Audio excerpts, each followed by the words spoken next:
चलिए, हमारा चैप्टर चल रहा था बिजनेस एनवायरनमेंट, और मैंने आपको इसमें क्या पढ़ा दिया था। एक तो मैंने आपको इसमें क्या पढ़ाई थी, इसकी डेफिनेशन, और प्रॉपर डेफिनेशन लिखवाई थी कि it is the surroundings in which business operates.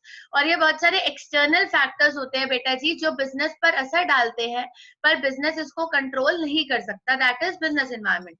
तो इसकी सबसे खास बात क्या है, मैं सीधा मुद्दे पे आती हूँ, जो आज की क्लास का है वो ये है कि इसके अंदर सारे फैक्टर्स आते हैं, ऑल दोज फैक्टर्स जो बिजनेस को अफेक्ट तो करते हैं, बट बहुत ध्यान से सुनना, इसी लाइन में मेरा आज का क्वेश्चन है, बट बिजनेस इसको can't control, business can't control, business का इस पे कोई कंट्रोल नहीं है, business can not control it. ठीक है जी। और ऐसे मैंने आपको क्वेश्चन नंबर 2 में 5 डायमेंशंस पढ़ाए थे बेटा जी, 5 ऐसे फैक्टर जो बिजनेस पर असर डालते हैं और बिजनेस उनको कंट्रोल नहीं कर सकता। शॉर्ट फॉर्म है ESTPL। आज से आप इसको ESTPL की तरह याद करोगे। ESTPL मतलब economical, social, technical, political, legal. तो 5 फैक्टर्स होते हैं। एक होते हैं इकोनॉमिक, आपने जाते जाते आंसर्स दे दिए थे तो कोई डाउट वाली बात ही नहीं है। इकोनॉमिकल जैसे महंगाई का रेट, टैक्स का रेट, मैंने आपको प्रैक्टिकल एग्जांपल्स दिए थे कि कैसे ये बिजनेस पर असर डालते हैं।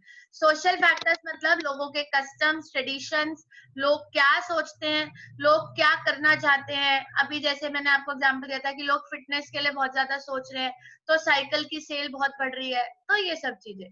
टेक्निकल मतलब जो टेक्निकल चेंजेस आते हैं मार्केट में। पॉलिटिकल मतलब कि सरकार क्या पॉलिसीज बना रही है, और लीगल मतलब कि सुप्रीम कोर्ट क्या ऑर्डर्स दे रहा है, क्या रूल्स दे रहा है, वो भी बिजनेस पर असर डालते हैं। तो ये सब चीजें बिजनेस पर असर डालती हैं। अब मैं नया क्वेश्चन शुरू करती हूँ, आप मुझे एक छोटा सा आंसर फटाफट दे दो सब लोग कि ये सब चीजें बिजनेस पर असर डालती हैं। इन सब को आजकल हमने कितनी कैटेगरी में बांटा है बेटा जी? 5 ESTPL, क्योंकि बहुत सारे फैक्टर्स होते हैं ना। अब मैं आपको ऐसे कितने फैक्टर्स पढ़ाती, तो इसलिए मैंने 5 कैटेगरी बना दी, economical, social, technical, political, legal. अब आप मुझे एक आंसर दो कि क्या बिजनेसमैन इसको कंट्रोल कर सकता है, आराम से सोच के। नो दीदी।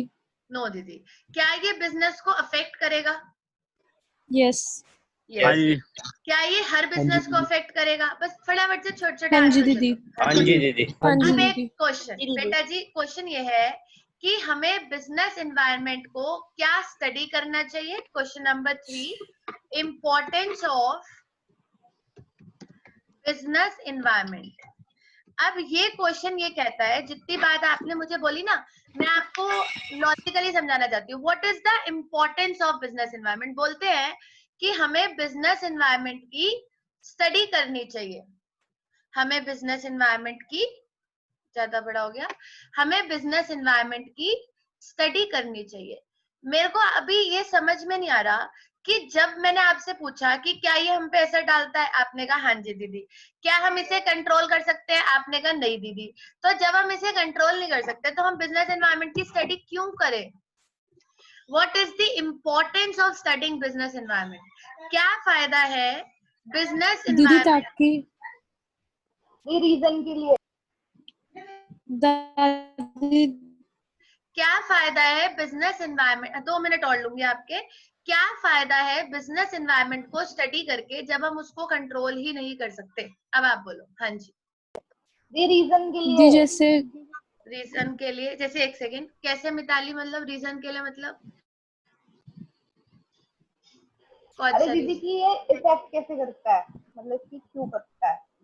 नहीं, अगर मैं जान भी लूंगी कि ये कैसे इफेक्ट करता है, क्यों करता है, तो मैं कर तो कुछ सकती नहीं, क्योंकि दीदी मैं आपने बोला कि बिजनेस एनवायरनमेंट क्या कंट्रोल में ही नहीं होता। तो जब मैं कुछ कर ही नहीं सकती तो स्टडी करके टाइम वेस्ट क्यों करना है? हाँ जी। दीदी ताकि हम उसको प्रॉपर्ली स्टडी कर लें और हम उसके कॉन्सिक्वेंसेस देख के इंटरप्रेट कर सकते हैं कि हम अपना बिजनेस कैसे कंट्रोल बचा सकें, डन, ये एक फायदा हो गया। प्रिकॉशंस ले सकें। एग्जैक्टली, बिल्कुल। हम बिजनेस एनवायरनमेंट को, बिल्कुल सही ध्रुव, कि हम उसके रिस्क को कम कर सकें। बिल्कुल सही बात है। हम बिजनेस एनवायरनमेंट को स्टडी क्यों करें? आपको पता है आज के टाइम पे 2 डिपार्टमेंट हर कंपनी में सबसे ज्यादा हिट चल रहे हैं। एक तो नंबर 1 बिजनेस एनवायरनमेंट, और नंबर 2 पब्लिक रिलेशन। अभी बहुत प्रैक्टिकली पढ़ना, ठीक है। अगर आप जैसे 12th के बाद मुझसे पूछोगे कि दीदी क्या पढ़ाई करें, अब ग्रेजुएशन किस में करें, कौन सी फील्ड बहुत अच्छी चल रही है, तो मैं आपको आज ही बता रही हूँ, 2 फील्ड मार्केट में इस टाइम बहुत अच्छी चल रही है। एक तो बिजनेस एनवायरनमेंट वालों की, आप बिजनेस एनवायरनमेंट एनालिस्ट बन सकते हो किसी कंपनी में, लाखों रुपए सैलरी है इस टाइम। और एक बेटा जी पीआर वालों की, पब्लिक रिलेशन वालों की। ये 2 चीजें बहुत ट्रेंडिंग चल रही है, क्योंकि कंपटीशन जो है वो डे बाय डे बढ़ रहा है। और क्योंकि कंपटीशन डे बाय डे बढ़ रहा है, तो हर बिजनेसमैन को 2 चीजों पे ध्यान देना पड़ रहा है। एक तो ESTPL पे, कि पता नहीं कब क्या हो जाए, है ना। तो कंपनियां क्या करती हैं, बिजनेस एनवायरनमेंट एनालिस्ट बिठाती हैं अपने पास, कि भाई तू बिजनेस एनवायरनमेंट एनालिस्ट है, और इससे पहले कि कोई पटाखा बाहर फूट जाए, उससे पहले हमें बता देना, जिससे कि हम प्रिकॉशंस तो ले लें। एक कॉमन सेंस की बात है। तो कंपनी का जो मैनेजर है, जो हेड है, आपको भी पता है कि उसके पास इतना टाइम तो है नहीं कि वो बिजनेस एनवायरनमेंट को स्टडी करेगा। तो बिजनेस एनवायरनमेंट स्टडी करने के लिए दे हैव सेपरेट डिपार्टमेंट, एक सेपरेट डिपार्टमेंट है जो बिजनेस एनवायरनमेंट की स्टडी करता है। और जो सेपरेट डिपार्टमेंट बिजनेस एनवायरनमेंट की स्टडी करता है, वो क्या स्टडी करता है, पार्थ आपका काफी सारा मिस हो गया, तो शॉर्ट में मैं आपको समझा देती हूँ कि हम इंपॉर्टेंस ऑफ बिजनेस एनवायरनमेंट पढ़ रहे हैं। और हमारा पहला क्वेश्चन ये था आज का, कि जब बिजनेस एनवायरनमेंट कंट्रोल नहीं हो सकता तो हम इसको स्टडी क्यों करें। यहाँ से हमने क्लास स्टार्ट करी थी कि जब बिजनेस एनवायरनमेंट कंट्रोल में ही नहीं है तो हम इसे स्टडी क्यों कर रहे हैं। तो जिसका आंसर इन्हीं लोगों ने मुझे दिया कि हम रिस्क कम कर सकते हैं, प्रिकॉशंस ले सकते हैं। बिल्कुल सही बात है।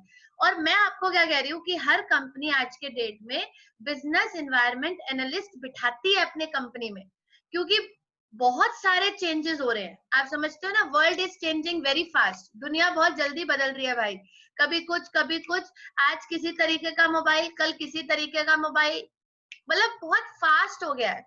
The world is moving very fast. तो दुनिया बहुत तेज चल रही है, और इस तेज दुनिया के साथ अगर मुझे अपनी कंपनी को सक्सेसफुल बनाना है, तो मुझे बिजनेस एनवायरनमेंट एनालिस्ट बिठाना पड़ता है कि भाई तू बैठ और तू दिन रात इस चीज की स्टडी कर कि इकोनॉमिकल फैक्टर्स मेरे बिजनेस पे क्या असर डालने वाले हैं, सोशल क्या डालने वाले हैं, टेक्निकल क्या डालने वाले हैं, पॉलिटिकल क्या डालने वाले हैं, और लीगल क्या डालने वाले हैं। कई बार तो इस फील्ड में 10-10 लोग काम कर रहे होते हैं।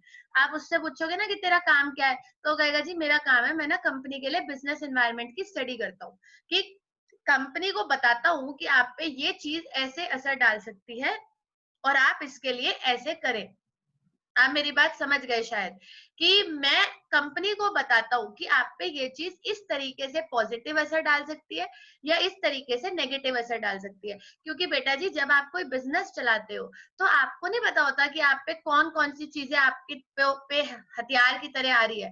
तो हम बिजनेस एनवायरनमेंट एनालिस्ट को इसलिए बिठाते हैं, जैसा कि मैंने अभी पहले बोला थोड़ी देर पहले, कि बाहर इससे पहले कि कोई पटाखा फूट जाए, कुछ हो जाए, फिर हमें बाद में पता चले कि ओहो ये तो हो गया, तो इससे पहले एटलीस्ट हमें पता तो कि ये होने वाला है, so that we can be prepared. तो इसलिए हम बिजनेस एनवायरनमेंट एनालिस्ट बिठाते हैं। और दूसरा मैंने आपको क्या बोला कि दूसरा ट्रेंडिंग क्या चल रहा है, PR, that is public relation. वो भी मेरा एक चैप्टर है, लेकिन जैसे आज मैं आपको चैप्टर 3 पढ़ा रही हूँ, एक दिन मैं आपको चैप्टर 11 पढ़ाऊंगी, उसमें आएगा PR, पब्लिक रिलेशन, कि पब्लिक के साथ रिलेशन बनाने का भी आज के टाइम पे बहुत जरूरी है।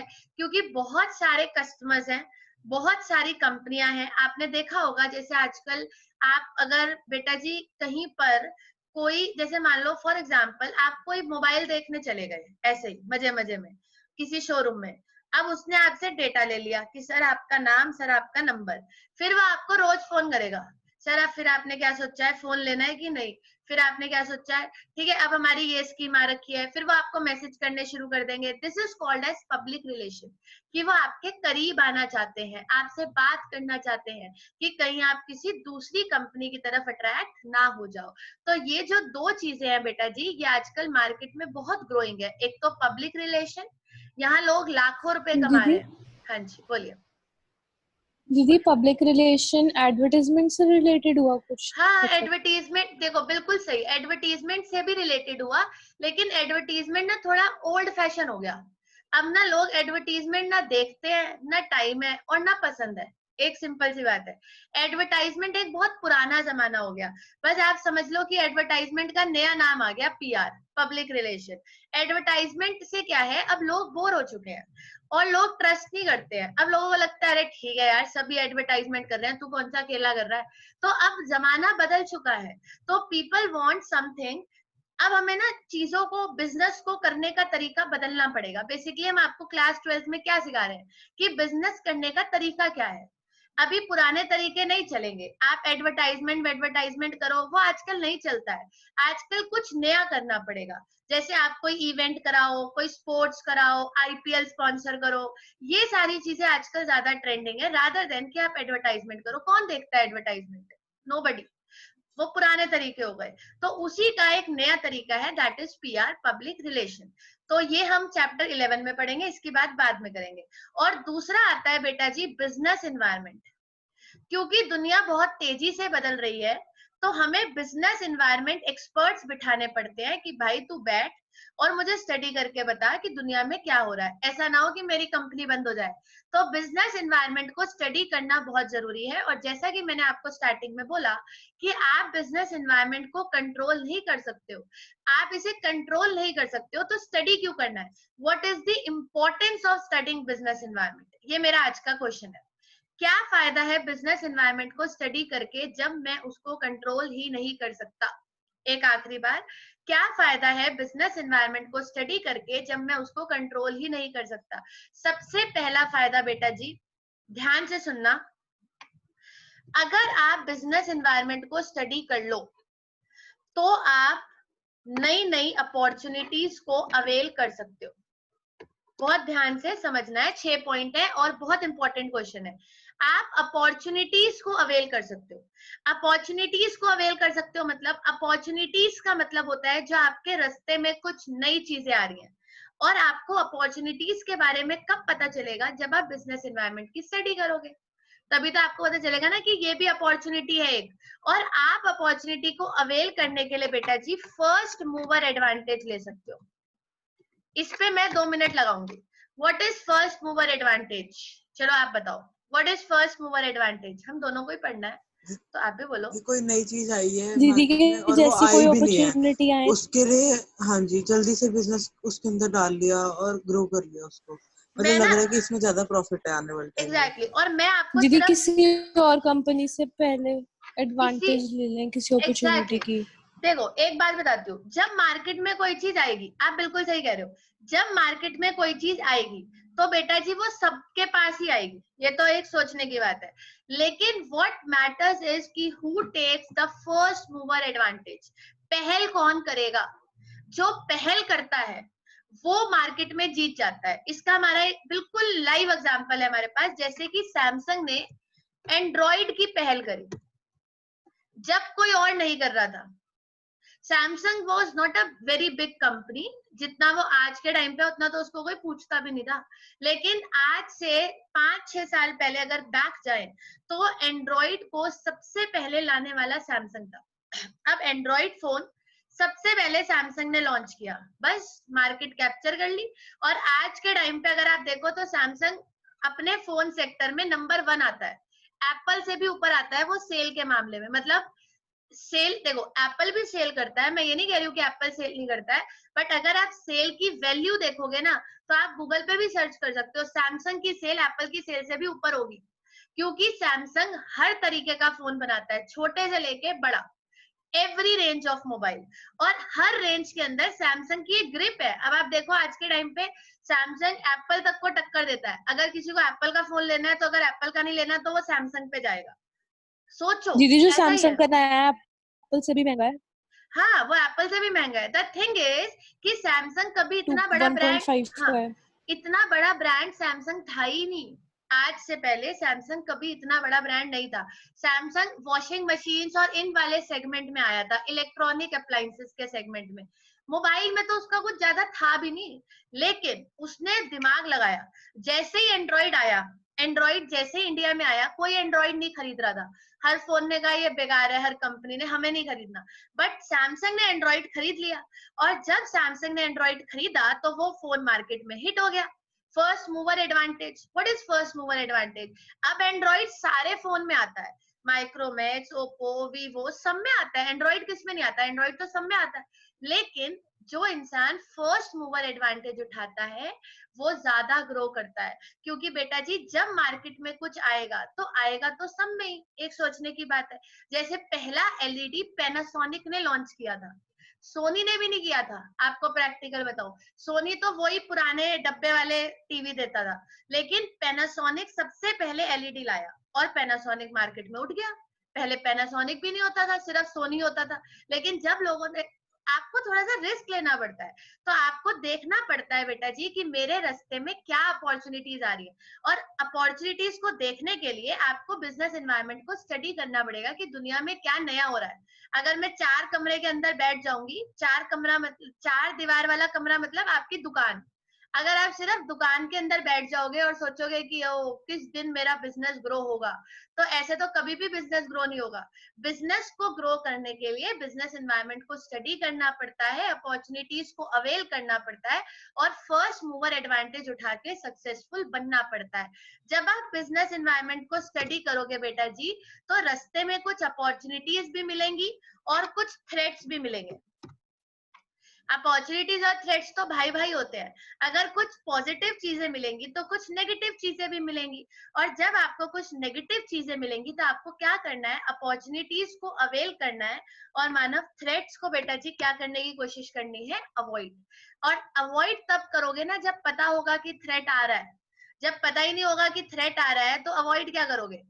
अगर पता होता कि कोरोना वायरस आ रहा है तो पहले से ही तैयार हो जाते. पता ही तो नहीं था. थ्रेट्स को अवॉइड करना है. What is threats? थ्रेट्स का मतलब होता है वार्निंग सिग्नल्स. जो आपको लग रहा है कि यार ये भी बुरा हो सकता है, भाई पहले ही बच जा. लेकिन पहले ही बच जा के लिए पहले पता तो हो कि ये भी बुरा हो सकता है, और ये भी बुरा हो सकता है के लिए आपको थोड़ा सा इनिशिएटिव लेना पड़ेगा, थोड़ा सा बिजनेस एनवायरनमेंट को स्टडी करना पड़ेगा कि भाई ऐसा भी हो सकता है. अब जैसे फॉर एग्जाम्पल जैसे चाइना में कोरोना वायरस आया तो इंडिया को समझ जाना चाहिए था कि इंडिया में भी आ सकता है. सोचने की बात है. तो इसलिए जब आप बिजनेस एनवायरनमेंट को स्टडी करते हो तभी आप अपॉर्चुनिटीज को अवेल करते हो और थ्रेट्स को अवॉइड करते हो. लेकिन अगर आप बिजनेस एनवायरनमेंट को कंट्रोल नहीं कर सकते, इसका मतलब ये नहीं है कि इसको स्टडी नहीं करना है. इसको तो जरूर स्टडी करना है, और इससे इंपॉर्टेंट तो कुछ है ही नहीं. जब आप ग्रेजुएशन में जाओगे ना, ये आपका पूरा सब्जेक्ट है बिजनेस एनवायरनमेंट. आप एमबीए करोगे तो इसकी इतनी इतनी मोटी मोटी किताबें हैं, बिजनेस एनवायरनमेंट आपको सिर्फ यही पढ़ाएंगे. तो बिजनेस एनवायरनमेंट आपको बहुत जगह मिलेगा. और बिजनेस एनवायरनमेंट का मतलब होता है कि चाहे आप इसको कंट्रोल कर सकते हो, चाहे आप इसे कंट्रोल नहीं कर सकते हो, लेकिन बेटा जी इसे स्टडी जरूर करो. क्योंकि अगर आप इसे स्टडी नहीं करोगे ना, आपका बिजनेस फेल हो जाएगा. इसलिए जिससे कि आप अपॉर्चुनिटीज को अवेल कर सको और थ्रेट्स को अवॉइड कर सको. 2 बातें हो गई. नेक्स्ट बात, तीसरा फायदा, अगर बेटा जी आपको पता होगा कि क्या हो रहा है, it helps to cope up with changes. अब तो मैं स्पीड बढ़ा सकती हूँ ना. तीसरा फायदा क्या है बिजनेस एनवायरनमेंट को स्टडी करने का, जो तेजस्वनी और ध्रुव ने स्टार्टिंग में बोला था कि it helps to cope up with changes. मैं मानती हूँ कि जो भी चेंजेस आएंगे आप उन्हें कंट्रोल नहीं कर सकते. मैं मानती हूँ कि जो भी होगा कंट्रोल तो कोई कर नहीं सकता. लेकिन क्या पता अगर आपको पहले से पता हो तो बेटा जी उन चेंजेस के साथ आप इजीली कोप अप कर सको बाय मेकिंग सच पॉलिसीज और प्लान्स.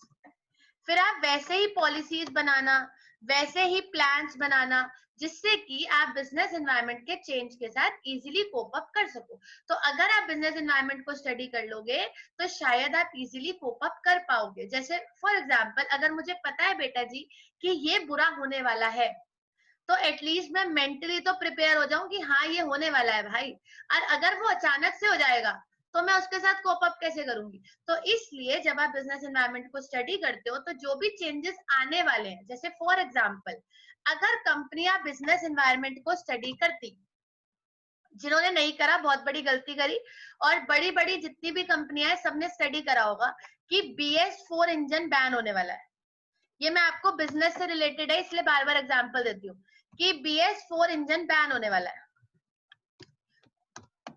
पता था ना होने वाला है. अब जब कर दिया तब अक्कल आई कि ओहो कर दिया।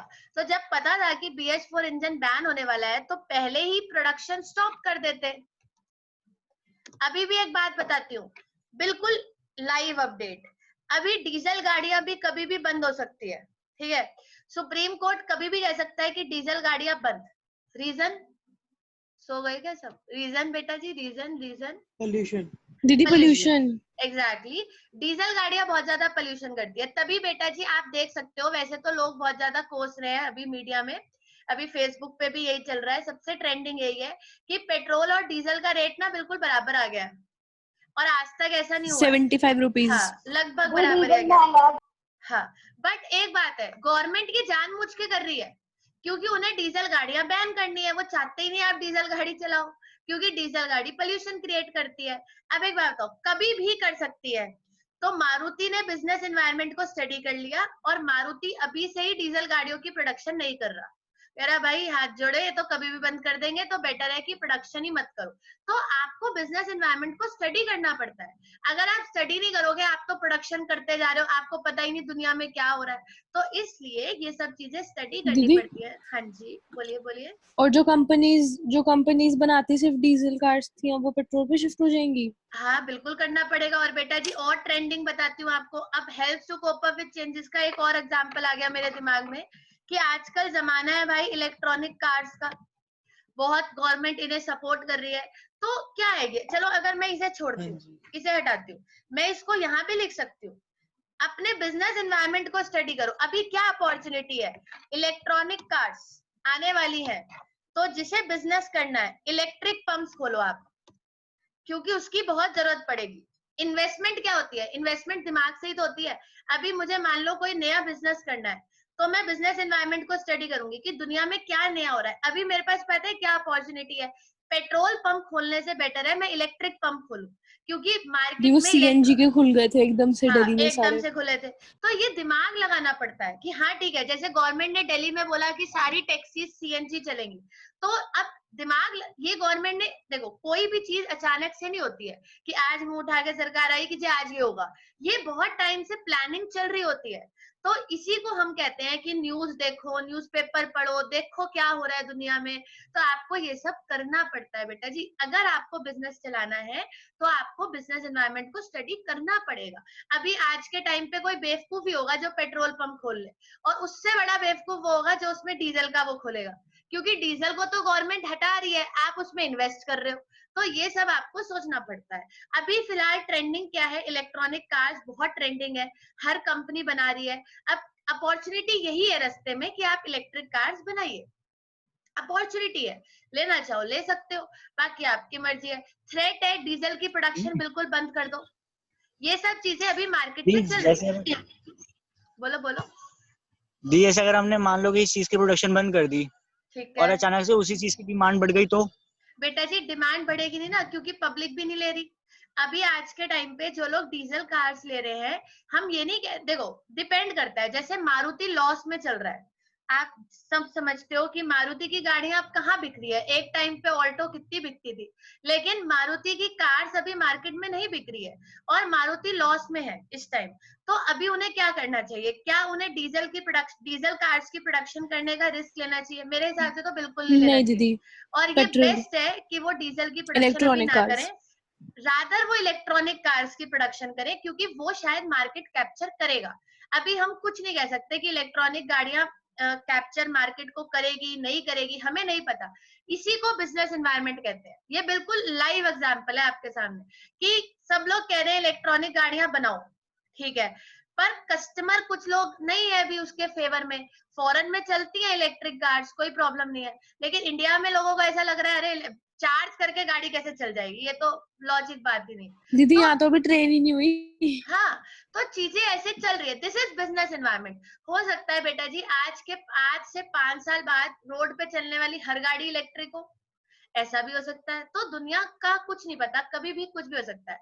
तो इसीलिए मैं आपको कह रही हूँ कि बिजनेस एनवायरनमेंट को स्टडी करो, सो दैट आप अपॉर्चुनिटीज को अवेल कर सको। दिमाग में सेट कर लो अपने, अपॉर्चुनिटीज को अवेल कर सको, थ्रेट्स को अवॉइड कर सको, चेंजेस के साथ कोप अप कर सको, कि बाद में ऐसा ना हो कि सब हो जाए और आप सोचो अरे ये कर लेता, तब तो कुछ कर नहीं लेते। तो इसलिए चेंजेस के साथ आप इजीली कोप अप कर सको।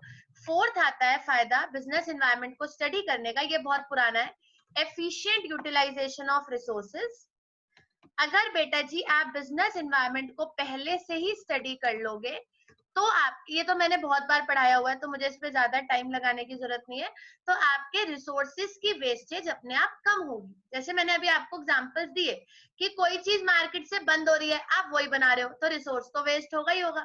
तो अगर आप बिजनेस एनवायरनमेंट को स्टडी कर लोगे तो it will reduce the wastage of your resources, आपके रिसोर्सेज की वेस्टेज कम होगी। और बेटा जी मेरा रिसोर्सेज से मतलब है फाइनेंशियल रिसोर्स भी, नेचुरल रिसोर्स भी और ह्यूमन रिसोर्स भी, तीनों। रिसोर्स तो रिसोर्स होता है, पैसा भी नहीं वेस्ट होगा, नेचुरल रिसोर्सेज भी वेस्ट नहीं होंगे, स्टील आयरन वगैरह, अब आप प्रोडक्शन में इसे यूज करते हो तो ये भी वेस्ट नहीं होंगे। जब आप सोचो जब नोकिया स्लम्प हुआ होगा, मतलब नोकिया बंद हुआ होगा, तो कितने फोन डंप हुए होंगे, क्योंकि प्रोडक्शन तो हो रखी थी और बिक रहा नहीं था मार्केट में सामान। तो इसलिए आपको अपने नेचुरल रिसोर्सेज को भी बचाना है, अपने फाइनेंशियल रिसोर्सेज को भी बचाना है, और ह्यूमन रिसोर्स मतलब लोगों की मेहनत, उसको भी बचाना है। तो तीनों ही रिसोर्सेज वेस्ट होने से बच सकते हैं अगर आप बिजनेस एनवायरनमेंट की स्टडी पहले से ही करें। तो 4 बातें हो गई, 2 बातें और रह गई। एक तो अपॉर्चुनिटीज अवेल हो सकती हैं, थ्रेट्स अवॉइड हो सकते हैं, चेंजेस के साथ आप इजीली कोप अप कर सकते हो, efficient utilization of resources. Fifth आता है आपके वर्कर्स हमेशा मोटिवेट रहेंगे अगर आप बिजनेस एनवायरनमेंट को स्टडी करोगे, क्योंकि उन्हें पता है कि उनका जो काम हो रहा है बेटा जी वो सही डायरेक्शन में हो रहा है। अब जैसे एक एग्जांपल है, आप मुझसे पढ़ते हो तो आपको क्या लगता है कि जो मैं आपको पढ़ा रही हूँ सही पढ़ा रही हूँ, तो आप मोटिवेटेड हो ना, हाँ ठीक है दीदी जो बोल रही है सही बोल रही है। और कभी आप किसी से पढ़ रहे हो और आपको ऐसा लग रहा है अरे ये ना बोल ही गलत रहा है, तो जब आपको उस पर ट्रस्ट ही नहीं है तो आप पढ़ोगे कैसे। अब जब वर्कर मेहनत करता है तो उसको पता है कि भाई जो मैं काम कर रहा हूँ ये मैं सही डायरेक्शन में कर रहा हूँ और इससे कंपनी को प्रॉफिट होगा, तो ऑटोमेटिकली उसकी परफॉर्मेंस इंप्रूव होगी। दीदी हाँ जी दीदी जैसे और कोई कंपनी है और बोलिए बोलिए, कोई कंपनी है, जैसे कोई कंपनी है उसको कोई प्रोडक्ट प्रोड्यूस करती है और उसकी मार्केट में डिमांड कम हो रही है धीरे धीरे, तो ठीक है वर्कर्स भी तो कंपनी में काम करना छोड़ देंगे क्योंकि प्रॉफिट ही नहीं होगा। बिल्कुल। और वो उन्हें सबसे बड़ा डर ये होगा कि भाई ये हमारी सैलरी भी दे पाएंगे कि नहीं, सबसे बड़ी चीज ऐसा ना हो कि कंपनी मेरी सैलरी ना दे। तो इसीलिए कह रहे हैं कि अगर आप बिजनेस एनवायरनमेंट को स्टडी करके चलते हो, आप पहले से ही मार्केट को स्टडी करके डिसीजन ले रहे हो, तो आपके वर्कर्स मोटिवेट रहेंगे कि ठीक है भाई जो मेरा बॉस है वो सोच समझ के चलता है, ऐसी बात नहीं है, और वो बिजनेस एनवायरनमेंट को स्टडी भी करता है। तो जब आप अच्छे से काम कर रहे होते हो तो हमेशा याद रखना आपके पीछे आपके वर्कर्स है, जैसे मेरे पीछे आप हो, तो अगर मैं सही डायरेक्शन में जा रही हूँ तो आप भी सही डायरेक्शन में जाओगे। अगर आप सही डिसीजन लोगे तो आपके वर्कर्स भी पीछे मोटिवेट रहेंगे और उनकी परफॉर्मेंस भी इंप्रूव होगी डे बाय डे, क्योंकि उन्हें पता है कि उनके एफर्ट्स आगे चल के वेस्ट नहीं होंगे, उनके एफर्ट्स का रिजल्ट आएगा। और एक लास्ट बात, अगर बेटा जी आप बिजनेस एनवायरनमेंट को स्टडी करते हो तो it is a basis of planning, सबसे मेन बात। फिर आप उसी के अकॉर्डिंग प्लान करोगे ना, सबसे मेन बात है यू विल प्लान अकॉर्डिंगली। जब पता है कि ये होने वाला है तो उसी हिसाब से प्लानिंग करेंगे। तो बिजनेस एनवायरनमेंट प्लानिंग का बेसिस होता है, you will plan accordingly and your plans will never fail. और आपके प्लान्स कभी भी फेल नहीं होंगे क्योंकि आपने अकॉर्डिंगली प्लान करा है, according to the changes in business environment. तो आपके प्लान्स फेल होने की जो परसेंटेज है वो ऑटोमेटिकली कम हो जाएगी। तो हम आपको शॉर्ट में सिर्फ इतना कहना चाहते हैं कि बिजनेस एनवायरनमेंट को आप कंट्रोल नहीं कर सकते हो बेटा जी, लेकिन इसको स्टडी जरूर करना है। और इसको स्टडी करने के 6 फायदे हैं, फटाफट से एंड करेंगे, बोरिंग हो जाएगा। दीदी लास्ट एक बार बोल दो प्लीज। बोल रही हूँ। आप अपॉर्चुनिटीज को अवेल कर सकते हो, थ्रेट्स को अवॉइड कर सकते हो, जो भी चेंजेस मार्केट में आ रहे हैं उनके साथ इजीली कोप अप कर सकते हो, आपके रिसोर्सेज वेस्ट होने से बचेंगे, आपके वर्कर्स हमेशा मोटिवेट रहेंगे और आप उसी के हिसाब से प्लानिंग करोगे। याद है पोस्ट जीसी चैप्टर 1, तो मैनेजमेंट का सबसे पहला स्टेप क्या होता है? प्लानिंग। तो फिर आप उसी हिसाब से प्लानिंग करोगे जिस हिसाब से मार्केट है, तो यू विल प्लान अकॉर्डिंगली, और आपके प्लान्स फेल होने की जो संभावना है वो ऑटोमेटिकली कम हो जाएगी, क्योंकि आपने बिजनेस एनवायरनमेंट को स्टडी करके प्लानिंग करी है, हवा में प्लानिंग नहीं करी है। जैसे फॉर एग्जाम्पल, एक लास्ट एग्जाम्पल देती हूँ, जैसे आज के टाइम पे मुझे यहाँ से दिल्ली जाना है, तो मुझे पता है कि रास्ते में चेकिंग होगी। चेकिंग क्यों होगी? क्योंकि कोरोना वायरस के चक्कर में मेरे पास ग्लव्स होने चाहिए, मास्क होना चाहिए, इसे कहते हैं planning. You should plan accordingly कि बिजनेस एनवायरनमेंट कैसा है, जिससे कि लास्ट स्टेज पे जाके मेरी प्लानिंग फेल ना हो जाए। जैसे जब बेटा जी इंटर स्टेट बॉर्डर खुला था, तो गवर्नमेंट ने बोला था कि पहले आप ऑनलाइन परमिशन लो, उसके बाद ही आप ट्रेवल करो। अभी परमिशन वर्मिशन का सिस्टम नहीं है, तो ये सब चीजें मुझे पता होनी चाहिए। अब मैं उसी हिसाब से प्लानिंग करूंगी ना। जब पहले परमिशन वाला सिस्टम था तो परमिशन लेके प्लानिंग करती, अब परमिशन वाला सिस्टम नहीं है तो बिना परमिशन के प्लानिंग करूंगी। तो जब मुझे सिचुएशन पता होगी तभी तो प्लानिंग करूंगी। तो इसलिए आई विल प्लान अकॉर्डिंगली, जिससे कि मेरे प्लान्स फेल ना हो। इसे हम बिजनेस एनवायरनमेंट की इंपॉर्टेंस बोलते हैं। और इसका बहुत अच्छा सा एक छोटा सा कोड है, फिर आप नोट कर लेना आराम से, मैं रुक जाऊंगी। एक तो बेटा जी ध्यान से देखना, ठीक है? अपॉर्चुनिटीज अवेल को हम रिप्रेजेंट करेंगे ओ से, ध्यान से सुनना है। थ्रेट्स अवॉइड को टी से, ओटी हो गया। Helps to cope up with changes, H. Efficient utilization of workers, Mitali क्या हुआ बेटा जी? ई। नेक्स्ट अनुरत, वर्कर्स क्या होंगे? Motivate, M. और बेसिस ऑफ प्लानिंग, पी। और हमारा कोड बन जाएगा हॉट ईएमपी। अभी मैं आपको समझा देती हूँ। हॉट ईएमपी याद रखना, जब भी मैं आपसे बोलूं इंपॉर्टेंस ऑफ बिजनेस एनवायरनमेंट क्या है, तो दैट इज हॉट ईएमपी। अभी फटाफट से आंसर दो। एच से क्या था? Helps to cope up with, अब आपको बोलना है, मेरा हो गया। हाँ, एच से क्या कोप अप था? With changes. हाँ, सबको बोलना है नीचे। सागर, प्रियांशी, प्रखर, पार्थ, मिताली, मानव, एवरीबॉडी, ईशा, ध्रुव, दक्ष, अनुराध, अंशिका, अंजलि, आंचल। हाँ जी, बोलिए सब लोग। एच बस क्या था? They helps to cope up with, Helps बोलिए बेटा जी। Helps to cope up changes, with changes, very good. O से हम क्या अवेल कर पाएंगे? Opportunities avail, opportunities, very good. Manav, T से हम क्या अवॉइड कर पाएंगे? Threats, threats avoid, threats avoid. E से बोलो, efficient efficient utilization, utilization of of resources, resources. M से हमारे वर्कर्स हमेशा मोटिवेटेड वर्कर्स, motivate होंगे, और पी से बेटा जी basis of basis of planning. Planning, basis of basis of planning. Planning. तो इसलिए बिजनेस एनवायरनमेंट की स्टडी जरूर करनी है, दैट इज हॉट ईएमपी। अब आप नोट कर लो इसको, मैं रुक जाती हूँ।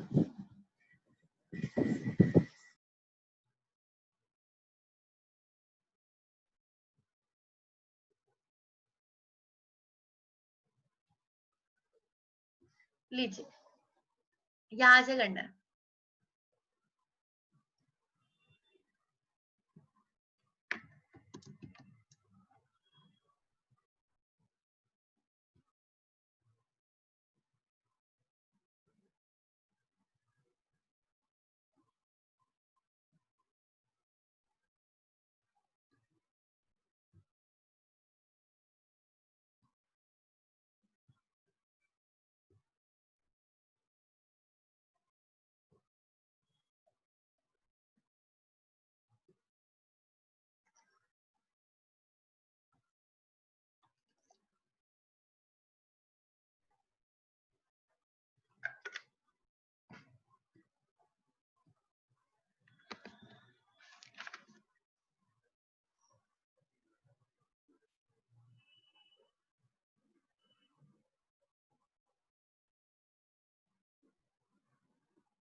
दी अगला दिखा दो। हाँ जी बेटा जी, नेक्स्ट पे है। ये भी नहीं है। हाँ रुक गए कर लो आप, 2 मिनट और ले लो। ये थ्रेट्स अवॉइड क्या था?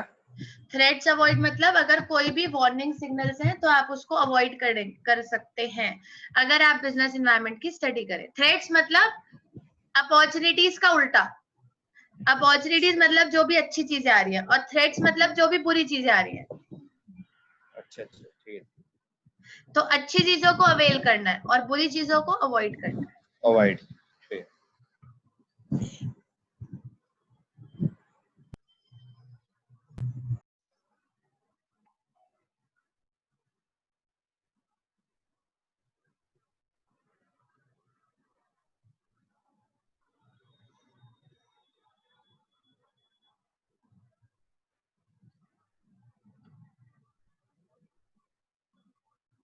दिए इलेक्ट्रॉनिक कार्स वाले एग्जांपल फर्स्ट में सेकंड में? फर्स्ट में अपॉर्चुनिटीज अवेल करने में।